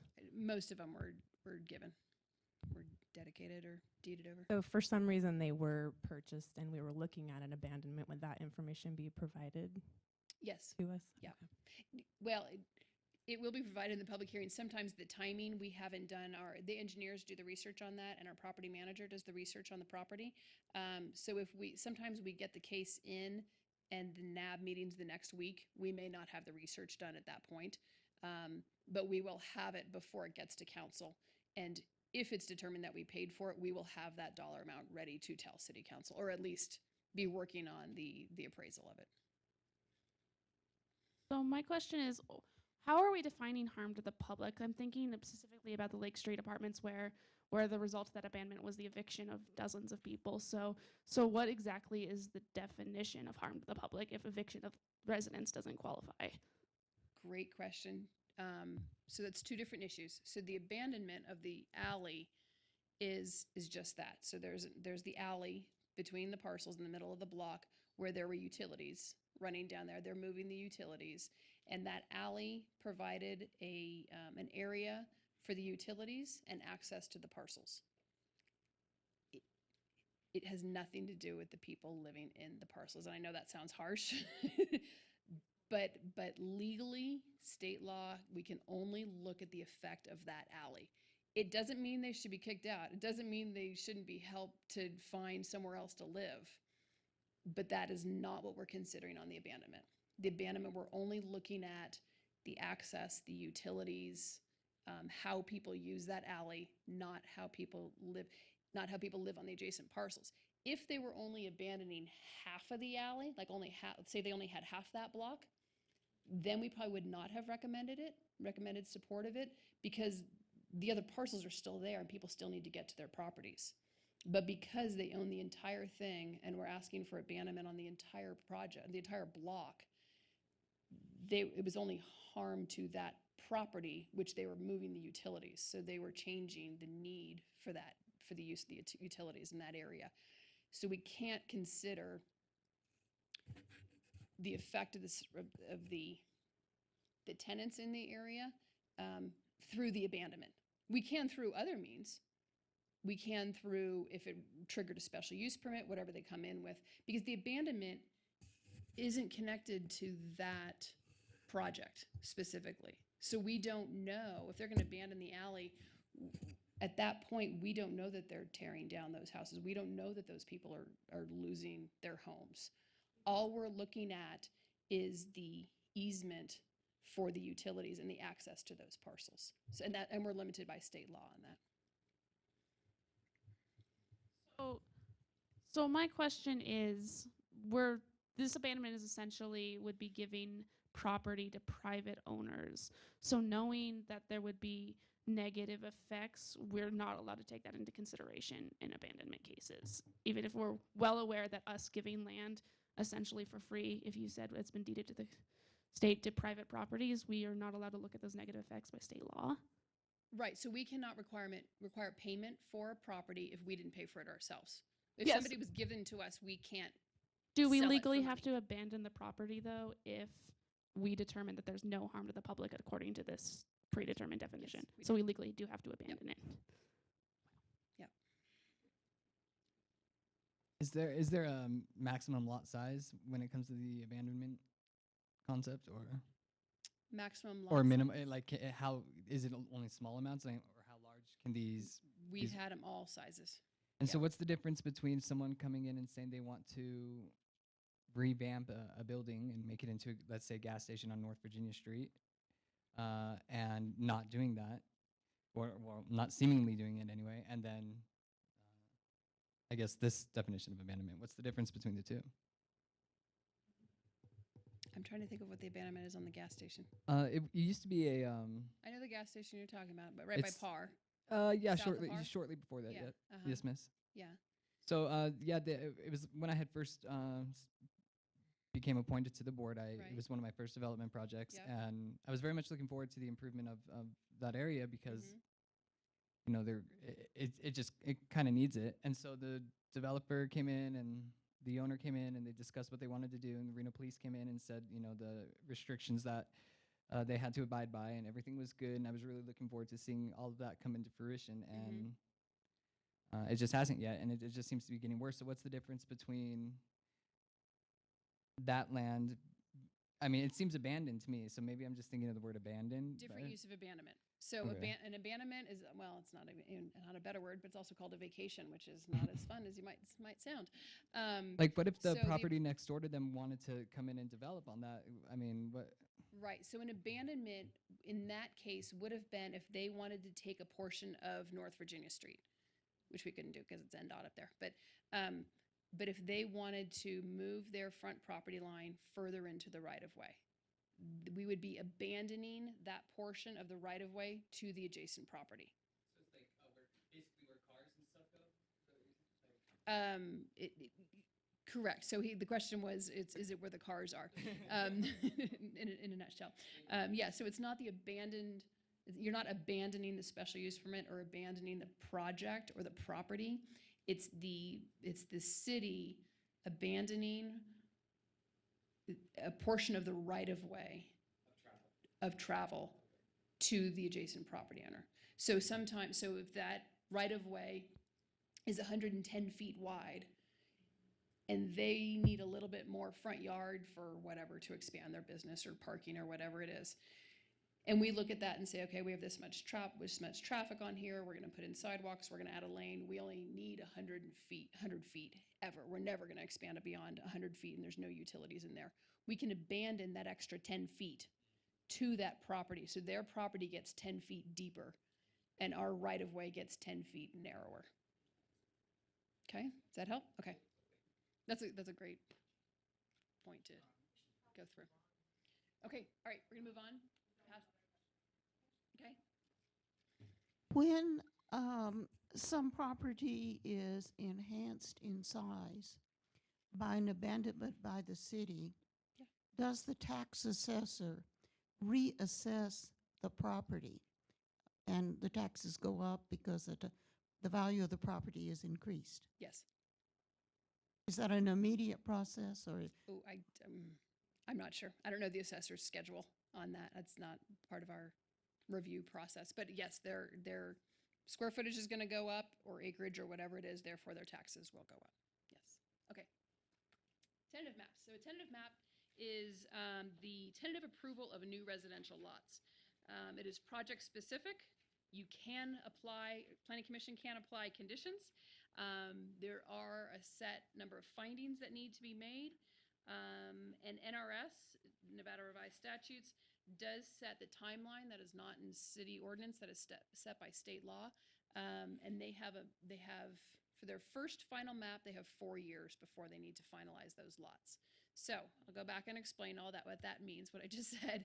So somebody's got a vacant piece of land, it's zoned SF6, 6,000 square foot lots minimum. So they come in and they bring the lot layout, the street layout, sidewalks on both sides, parkways, access to the adjacent school, a roundabout at the nearby intersection with the arterial that it's adjacent to, typical front yard landscaping and setback, and architectural styles. Shows where utilities are, shows any required grading at that point. We look at that, we do our analysis just like we do in all the other cases, send it to Planning Commission, and Planning Commission looks at that. It has to meet the SF6 standards. We look at let the utilities are laid out. We typically look at safe routes to schools, fire access, police services. Is there water? Is there sewer? We look at all those. Is everything available? That says to the developer, yes, this layout is going to work. It meets the standards. They, at that point, have 4 years and Planning Commission approves it. They then have 4 years by state law to come back with what's called the final map, where you actually record the lots and create the lots. So if a tentative map comes to you, Planning Commission approves it, it's not done. It's not finalized. At that point, they show the sewer line is going to go here. The water line is going to go here. The final map shows we have water that's going to come through that water line. We know the sewer treatment plant has capacity. So at the final map is when they have to show specifically the water, the utilities, the exact details of it. That's a very, very technical review that's done by our engineers for the most part. And they, like I said, they have 4 years from Planning Commission's approval to get those lots recorded and create those parcels for sale, for construction and for sale. And then there's a series of, sometimes the tentative map it can be for however many units they want. Sometimes it's 400, 600 units. Final maps they do it in chunks. So they do the utilities to this area. It's typically a financial and market-driven decision on the developer's part. But the first one has to come in within 4 years, and then 2 years for each one after that. And that's when it's finalized, lots are created, we know the water's there, we know the capacity is there. The tentative map, which the part that goes to hearing, is just kind of the conceptual look at the whole thing. Ms. Hanson, is the 4-year time frame the same amount of time that, say, that gas station would have to get there? No? What's No, that's a special use permit. That's the next slide. Oh, okay, no, thank you. Don't jump ahead. Okay, I'm ready. Okay, special use permits. Probably the one that you see the most coming before you. Special use permits are project-based. This is as project-based as it gets. They can be on grading, gaming, specific land uses. So bars in certain areas require a special use permit. Nightclubs in certain areas require a special use permit. A very common one is non-residential development adjacent to residentially zoned property. I think every ward has seen that special use permit over the last year. So that doesn't matter what the use is. It could be, right now, Ward 3 is going to see one in a month or two because I just triggered it last week. The Subaru wants to expand by 4,000 square feet. They have residentially zoned, and you think Kitsky is all commercial. Nope, there's a bunch of residential zoning out there. And kind of kitty corner across Kitsky from the Subaru dealer is a multifamily zoning district. And that has triggered the special use permit review because adjacency crosses streets. There's different terms. There's adjacent, which will cross streets, right-of-ways, rivers. I think that's probably about it. There's adjoining, which has to share a property line. And abutting. Adjoining and abutting are the same. So that's where they share a property line. Adjacent will cross right-of-ways. So in that case, it's jumping Kitsky to hit that residential zoning, which is triggering the special use permit. Conditions can be placed on special use permits, almost always are. I've never seen one without them. There are a list of findings, which are in your resource guide. And typically, special use permits are good for 18 months. Code says they are good for 18 months unless otherwise approved by the Planning Commission. So the Stations Casino one requested 24 months, and that was granted by the Planning Commission. So they have 24 months before they need to apply for their first permit. Typically, though, it's 18 months. Once granted, what's the lifetime of a special use permit? 18 months, unless otherwise approved by the Planning Commission. 18th month. Does that become renewable? They can extend it. There's a 1-year extension that can be done administratively. So I can approve a 1-year time extension. And then after that, they can do 6 months, but through the Planning Commission. That's typically if they're kind of just working out their final finances and they're going to come in with a permit. That's the only time we would approve an extension. Otherwise, they would have to come back through the public hearing process. If a business gets a special use permit and operates for a number of years, is that subject to review at some interval, or is it in perpetuity? Perpetuity. Yeah. They can, if they cease to operate, well, if it's an office, the building has been built, and if they're operating, somebody can always move back in. We're not going to make somebody tear the building down. So a new use could go back into there. If if it's, I'm trying to think of something else. If a use, if a bar requires a special use permit and the bar operates for 5 years and then they close their doors and then a flower shop moves in for a year and then the flower shop goes away, the bar cannot come back in without coming back for a special use permit. But if it continues to operate as a bar and becomes a nuisance to the neighborhood, too bad, huh?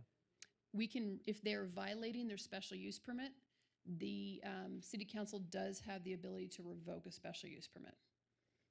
Takes a violation. It does take a violation, yes. And I have to say, I've never seen that happen. We've threatened twice, and then they came into conformance. Funny how that happens. I've never seen a special use permit revoked. We have started the process twice, and in both cases, they have come into conformance before we got to hearing. You're welcome. So something really quick on special use permits. And I mentioned this a little bit at the beginning, there has to be a nexus on the conditions to the project. So there has to be proportionate to the project that's being proposed. The example in your reference guide is, excuse me, if a bar is going in next to a residential neighborhood, you could condition it to close down at 11 because there's residences nearby and that wouldn't be consistent with the neighborhood. If there's a school in that neighborhood and they really need a library, you can't condition the bar to build them a library because that has nothing to do with the bar going into that neighborhood. Whatever the bar is creating into that neighborhood, whatever impact it's putting onto that neighborhood, that's what you can relate a condition to, is the impact of that project. It can't be because you need a new library or 2 blocks away you need a new bus stop. You might need a bus stop right next to the bar for the employees or people to hopefully take the bus home after they've been at the bar for a while. But it has to be, whatever condition you put on there has to be related to the project at hand and has to be only put there in order to make the findings. Claudia, kind of going back to the tentative map thing, sorry to That's fine. backtrack. I just really want to talk at least now or some point about schools. And I know that there's not a lot of direct correlation, but I know one of the findings it says, availability of public services such as schools on the tentative map. And I don't see what findings are on PUDs or how that works. And I know you can't make conditions like you have to build a school, but can you talk about what you can do, like if it's just deny or accept a project, or what you can do when it comes to the overcrowding situation? Because Ward 5, Westergaard now is multi-track. We're going to have school traffic year-round. Our property values have stopped going up. I mean, it's a really huge issue. It is a huge issue. November will tell. We're a little scared for what might not happen in November. It is a finding. It definitely is in there. With every tentative map, we put a letter in from the Washoe County School District outlining the situation. The school district has not come to the point to say you should deny this project. They have put in the consequences of what will happen if you approve it, the potential consequences of the multi-track busing, and those are all outlined. That if you have students in this area, and as soon as that school hits 110% capacity, we put notices on we condition notices be put in the sales agreement on the houses that the students from there may be bused to another school. Even if they live a block away, they may get bused to whoever has capacity. So everybody who lives down south who still has capacity in your schools, watch out. They're coming if the bond doesn't pass in November. And we put that in there. Multi-track is, if it's not approved in November, multi-track's probably happening in December 1st or very soon after. So we put all the information out there, and it is, we leave that up to the Planning Commission, City Council, and the school district to have those discussions. So you've spoke about traffic being something we can consider not necessarily a special use permit, and the school overcrowding and being harmful to human beings. It sounds, to me, it seems like all of these things that we're talking about would be considered, but the council and the county commission are not, or the commission are not not counting them as not finding the findings? Does that make sense? I know I'm not saying that correctly, but why aren't those things bad enough that they are affecting their decisions? That's a great question, and I actually explained that to the planning commission last night. They, the issue last night was, going back to stations again, because it's an easy example, finding D, I think it is that it's in substantial conformance with the master plan. And Commissioner Johnson, Mark Johnson, asked staff, what does substantial conformance with the master plan mean? How do I make that finding? What is substantial conformance? And my answer was, that's why we have 7 planning commissioners. We have 7 individuals up there. You probably have 7 different opinions of what substantial conformance with the master plan means. It is up to each individual to weigh the findings in their own view of what those findings mean. Is it compatible with the neighborhood? Some of them might think it is, some of them might think it's not. That's why we have 7 individuals. That's why we ended up with a 4-2 vote yesterday. That's why we end up with split votes on almost everything. It is up to those individuals to determine what the findings mean to them. And so if they feel that it's in conformance, or it doesn't harm the public, or it has all the services it needs, if they feel that it meets those findings, they vote for the project. It is our job as staff to provide them with the information and the comments, the technical background, the data. They take that data and compare that to the findings and make their decision from that. I just got back to looking at the findings on the tentative map where it says that availability and accessibility such as schools. So that would be a finding that you could try and to place information up to the planning commission. We do, and every Okay. tentative map, we put an analysis from the school district. So we aren't like I said, planners are not experts on everything, but we know a little bit about everything. Every tentative map is sent to the school district for review. And they send us a letter every time, and they tell us every school that would be affected by that, what the capacity is.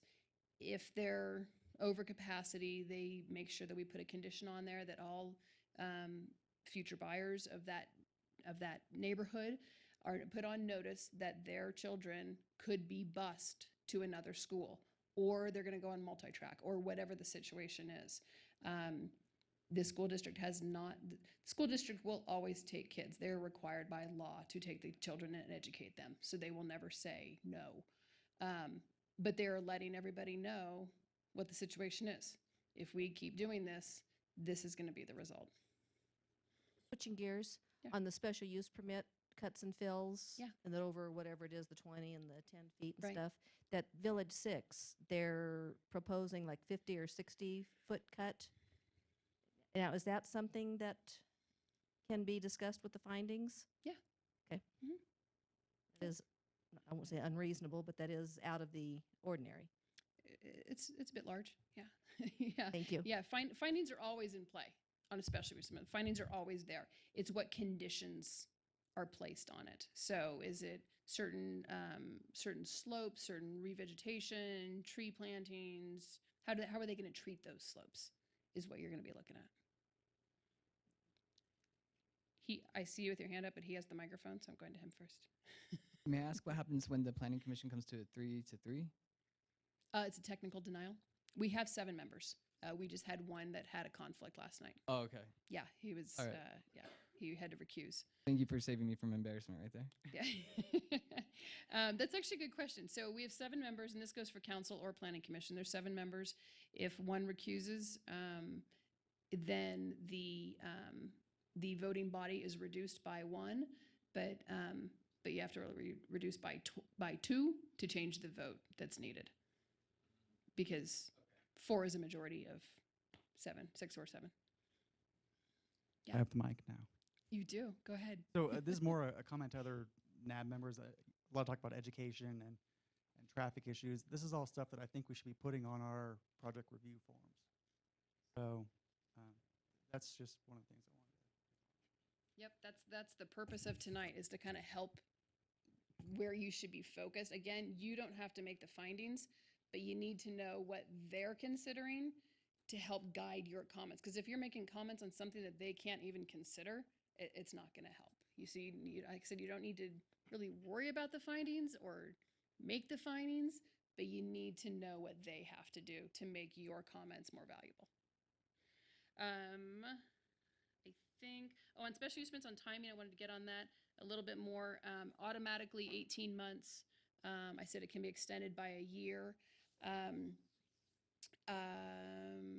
Stations was they requested more, and they can request more through the Planning Commission. A lot of the NABs have seen time extensions come through where they are opening back up their special use permit, which the applicant can do, the city can't do, but the applicant can do it, to come in and request more time. And that has been a common request that you've seen come through, and you'll probably see a couple more coming up. Carly? I've got a difficult question. Bring If it on. somebody is operating on an SUP, Mhm. and let's say that there's a condition on the hours of operation for their project. Yeah. If they wanted to do a temporary extension of those hours or alter their special use conditions in any way, shape, or form, is that an option to come back to city council and adjust it temporarily, or, you know, make any alterations once it's set in motion? Yes, so that's what I was, I guess, alluding to a moment ago, that they can come back, and it's basically reopening their special use permit for reconsideration, and now they're requesting a different condition, amendment to a condition. So they could come back and request that change. Yes? Okay, variances. I think this might be our last one. So variance is very, very project specific.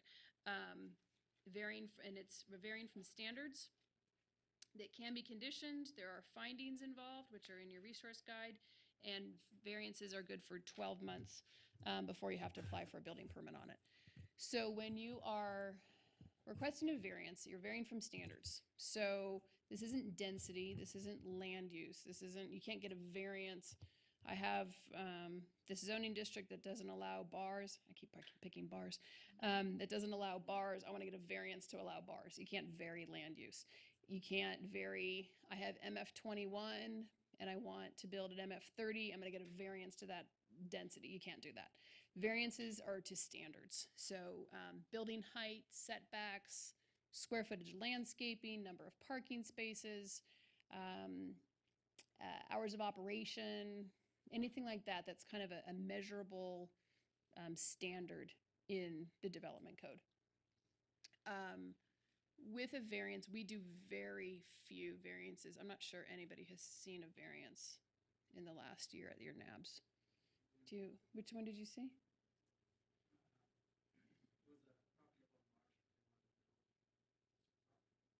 Oh, right, and it was denied. Yeah, right. We did have that one. So we rarely encourage them or support them. On a variance, there has to be a hardship. There has to be some unusual situation about that property that's different from everybody else that would pretty much make your property unbuildable. So if there's a big, beautiful tree that takes up half your property and you really want to preserve that tree, we could probably make that variance because it's a goal from City Council that we want a larger tree canopy, and we want to preserve that tree because it's helps provide character to the area. If there's a huge slope on the property that in order to develop your property, you would have to do a huge amount of grading, and you would rather move your house forward into your typically required front yard setback and not do all of that grading. There's a spotted owl nesting in that big beautiful tree that I was talking about. You know, if there's an endangered species, if there's a creek that you want to protect on your property that is unusual for anybody else, something that makes your property unique and different and makes it unbuildable without a variance. So a lot of times we'll have a weird, long, skinny lot that is you can only build on one end of it because it's only 10 feet wide on the other end. But to build over in this area, you might need a setback variance. Okay, if we didn't give you that, you're not going to be able to build anywhere on your property. So we might let you we might approve a variance to allow you to go into a setback in that situation.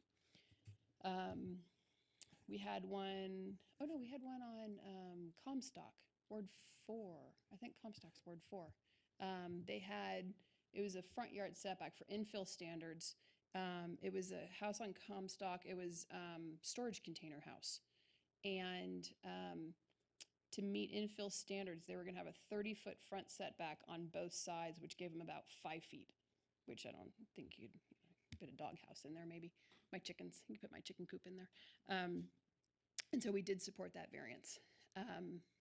The other one on Marsh, we didn't. They wanted a larger kitchen. They had huge yards. It was a flat rectangular lot, so we did not support that one. But the other one on Comstock, they would not have been able to build a home on that property. Conditions might be you can build into that area, but only a 1-story house, where typically it was a 2-story. So that way you can get your square footage, but you're not intruding any more than necessary on the neighboring property. Maybe no windows. If you're going into a setback, maybe you don't have any windows or only really high windows or something to make sure that impact isn't too severe on the neighboring properties. I think that's about it on variances. Questions? No? I think, does that wrap us up? That wraps it up. So any questions, overarching questions on the development process? Yeah. Thank you. So I saw a demolition permit for 1353 North Virginia. There have been quite a bit of other development next door. Let's see if I can. I had it on here, but of course I got rid If you can give me a cross street, that'd be great. Yeah, it's 14th, I'm guessing? It's across from the university, Church of Fine Arts building. They're building the towers there. I can't remember. Okay. Pink something Inc. Oh, yeah. Yeah. Pink Hill. So the and it might be a wonderful use for the property. They've already been doing work around it. Mhm. The house was built in 1920. Does that mean that it's going to go before the Historic Resource No. Commission? So what's going to trigger the use of the Historic Resource Commission? So the Historic Resources Commission, or the HRC, also the staff person for that, we notify them of the demos, the demolition permits on anything over 50 years old. That's just notification to them. They have no authority over older homes unless it's on the local register. We only have 13 homes on the local register. And it's like the McCarran Mansion and McKinley. It's not anything that is going to come in for a demo permit anytime soon. Well, the El Cortez is on the local register also. But that's the only time where they would have to make a decision on the demolition permit, only if it's on the local register. If it's otherwise, they're just noticed, they're given. And we just do that as a courtesy. It's not required by code or anything. We copy them on the demo permits. And how early would that notice go out? And then what would the process be if there was a concern? The notice, it's emailed to them. Demo permits take about 5 days for review. So we send the notice to them. We obviously can't get it to them to one of their meetings, so we just send it out to the individuals that are on the commission, and they can act on themselves by themselves to contact the property owner. But there's no review process. There's no official process. There's no authority by the HRC. We don't. In state law, we have no. We aren't granted any powers to hold up anything based on historic resources, unlike other states. California has some. A lot of the states back east have stronger historic resource preservation state laws. We don't in Nevada.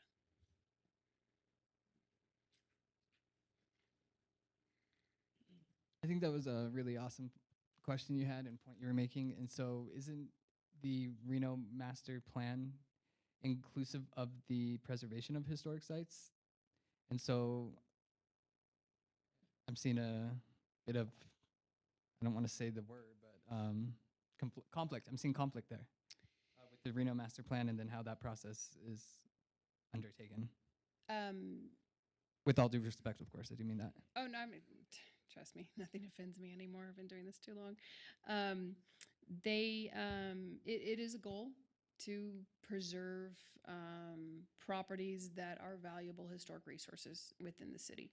I anticipate that will continue to be a goal in following Reimagine Reno. I don't think that's going anywhere. That being said, we don't have any ordinances to stop any of it. We don't have state law to back us up. And going back to my very first slide, private property rights. They have the right to tear down their house.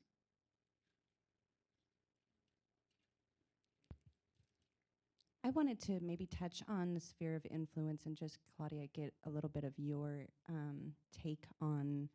I'm not always up at 4 a.m. in the morning, but I was the other day when Face the State was on, and the Washoe County manager was on speaking about wanting Washoe County to kind of take back the reins a little bit, maybe on some of their jurisdiction. So I was looking to, they said that they're dealing with the city of Reno and the city of Sparks in regards to basically stepping up to the sphere of influence and basically taking back, I guess there's quite a few areas that they've had people come to their meetings saying, hey, you know, why aren't you guys the deciding body here on this project? But it's a sphere of influence, so it's going through the city of Reno. How is that going to change? Could it change? Is that something you guys support? Maybe just a little bit of I would have feedback. to ask my 7 bosses if that's something we support. Of course, I would have an opinion to give them. We would have to analyze whatever the county's bringing forward. The regional plan is up for amendment for renewal next year. That's where that conversation happens, is with the regional plan update. Okay. All right. Well, one more. Thought we were done. All right, hopefully the last one, Claudia. I'm out of water, so I'm about to lose my voice. When there's a development project up for review and there's a huge public outcry against it, does that in itself have any weight? Or if not, can you talk a little bit about if there's any possibility of community benefit agreements and where that would come in the process, or how that could be activated? I just want to know how much the public voice has a weight, even if all the boxes can be checked, all the findings can be met, but it's just something the community does not want.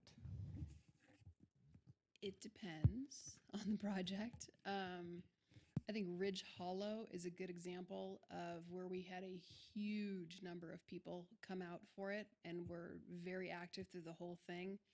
It had really been approved 30 years ago, so there was really nothing council could do on it. They were pretty bound to approve that one. There are other projects. I'm not going to be able to think of one right off the top of my head, but where it was turned down. I'm trying to relate it though to findings. So on that one, so 39 Ventures was a rock crushing project out in Verdi. I'm sorry, material processing. I'm trying to use my time. Strip clubs, adult interactive cabaret, rock crushing, material processing. So that was one. I think that probably would have gotten denied anyway, though. I think that was, I don't know, it's hard to say on that one. But that was a special use permit to have that use out there. It's got some industrial uses around it. It's got some residential uses around it. It's got a rail line. It's got a water ditch. It kind of in between on which way it was going to go. I think the packed house we had helped council to not make the findings. It's planning commission and city council's responsibility that when the neighbors come and speak in opposition, their job is to listen and hear what you're saying and take that information and say, okay, how does that relate to a finding? What finding? They may be arguing whatever the point is.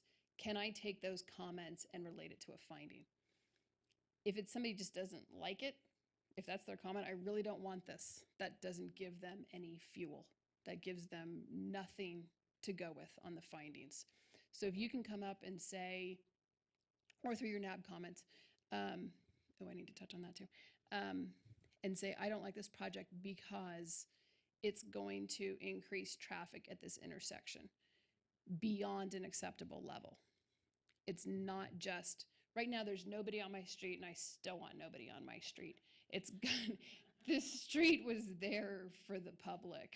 It's like when people say, well, I don't want you parking in front of my house. Well, you don't own the street. You own your house. Somebody can park in front of your house. It's a public street. And if you live on a public street. And so it's got to be a reasonable nexus. It's got to be something above and beyond what's reasonable for city council or planning commission to consider. So just because you're going to have some more cars on the street doesn't mean that street can't handle those cars. It was built for a certain number of cars. And so you need to scale it and gear it towards what they need to consider. Does that help? So basically, if we can relate it back to a finding or interpretation of a finding and kind of be as specific to that as yeah. possible. So when you're making your comments, like I said, I don't want you to be like fixated on the findings too much, but it should help guide what your comments are about, because that's what's going to help planning commission and city council. Use that as kind of your guidelines of what you should be considering. If it's a tentative map and you would really love them to be a Queen Anne style architecture, that's not a finding. It's, that might be great to have those there, but it's not a finding. No sewer capacity, that's a finding. No access, no sidewalks, all of those could relate to a finding. But you just have to just kind of focus it the way of the findings. And before, I have one more, I think, very critical thing to say. You are all on the NAB. You have lots of people who come to the NABs to hear projects and to make comments. Write down your comments, turn them in. We get them all to the Planning Commission. Your liaisons are fantastic about getting them to us ASAP, and we attach everything. If we don't get it in time, we provide it to them at the hearing and make sure they get them, and we make sure they reference them. If you are super passionate about a project, if you, and Carly's going to agree with me on this 100%, if you just hate a project or you love a project, come to the Planning Commission, come to City Council. Being at the NAB is wonderful. Being at the Planning Commission, the City Council, at the moment of the hearing, Carly's been to many of them, hearing them, addressing them in person is so much more powerful. The NAB comments get to them, they look at them, but it's not the same as being right here when they're sitting right there at the moment during public comment and hearing what you have to say, where they can ask you questions and ask you to clarify. Very important. If you are passionate about it, come to the Planning Commission and City Council. Is it different than a city council? Because in my experience, they don't listen to you. I believe they do, in my opinion. Okay. So I'm curious because I do know that we have, I have personally put traffic, and that it's not just some willy-nilly, there's more cars on the street. It's a significant problem.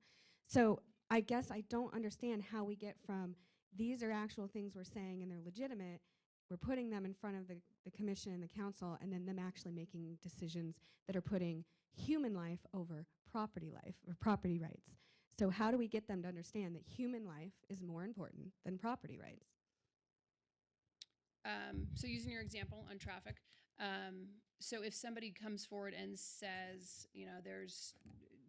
it's going to increase capacity on that street too much, or increase traffic on that street beyond capacity, that puts Planning Commission and City Council on notice that, okay, I need to look at traffic. So they will go and pay more attention to the traffic study. We always have the traffic study.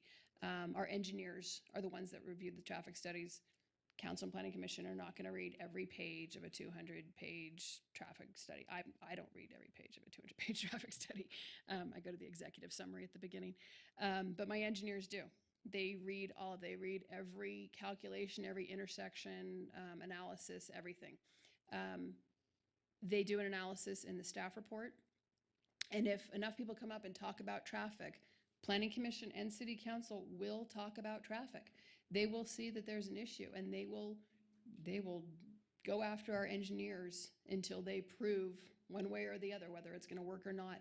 And if it is gonna work, how is it gonna work? Do we need another lane? Do we need a deceleration lane? Do we need, no parking on that street?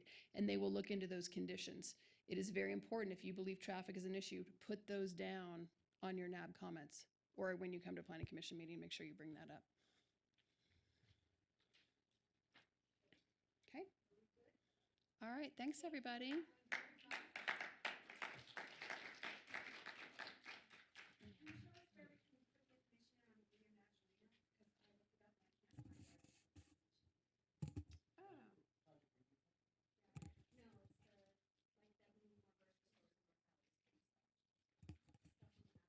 We actually have that comment in there already. I've seen it. And I could help with.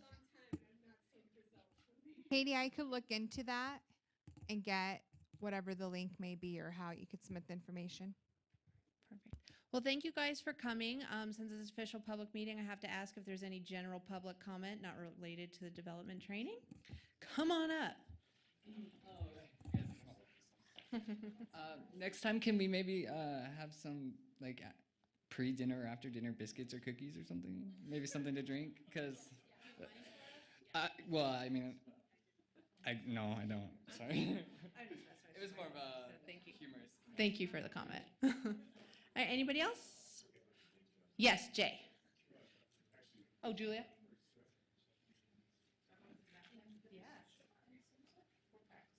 We're practicing now. Joya Ham at NAB 2 for the record. There's some spikes that have shown up at the old bus station. They are inhumane. They put these things up around places where I think they think homeless people will be trying to sit down. It's not about even sitting on the ground. It's around planters. They put these vertical spikes so people can't sit anywhere. And there's these bars that stick out from the planters that are shaped like this, that are metal. I've seen images of these things. And I'm just waiting for somebody to trip over one of those and sue the city. I mean, I can't even believe why whoever did it, and I'm not saying that it was the city council, it wasn't, but whoever made that decision, that doggone it, we're gonna get the homeless people out of here at all costs, would really not think that through better. I think it was a not well thought out plan. It seems really obviously inhumane, but regardless of that, it seems libelous for the city to have these things sticking out from planters. Thank you. Why? I'm not sure on that one. Jay, you have one too? Yes. All right. And Jay also sent an email about that with pictures. Yes, so I contacted Reno Direct. I just said, are the benches a way for repairs or upgrades downtown? Just doing benefit of the doubt. I hadn't really seen the spikes in person. There is some community concern as they've been missing at least a few weeks, and this is the message I received back. Hello, Jay. I contacted Parks Manager Marnell Hines, is that correct name? And here is his response. The benches at City Center, and it's in quotes, the benches at City Center have been temporarily removed due to high level of homeless staying there all day and panhandling people passing by. City Hall had received complaints from the downtown casinos and the bowling stadium. City manager, RPD, and code enforcement made the directive to remove them. They are being stored at the corporation yard. Thank you for contacting Reno Direct. And so I will be putting out a public information request to find out how much was spent to remove those 80 or so benches from our downtown core where we do food truck events. I mean, you know, we have homeless people and we have people wanting to eat a grilled cheese sandwich. We're a hospitality town. So I want to know how much we spent on that. I want to know how much an estimated cost for the storage of all of those materials, and what the reinstallation costs would be, and to know where that money came from and how it was allocated in this completely bizarre manner.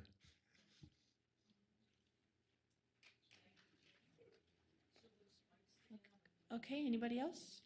All right, I don't think we have a quorum of any NAB, so we don't have to take a vote to adjourn. But thank you guys. We hope this was helpful. If you have any feedback for the liaisons, please let us know the next time we see you at our NAB meetings. If there's anything else that we can do to get you information, please let us know. We hope you have a great night.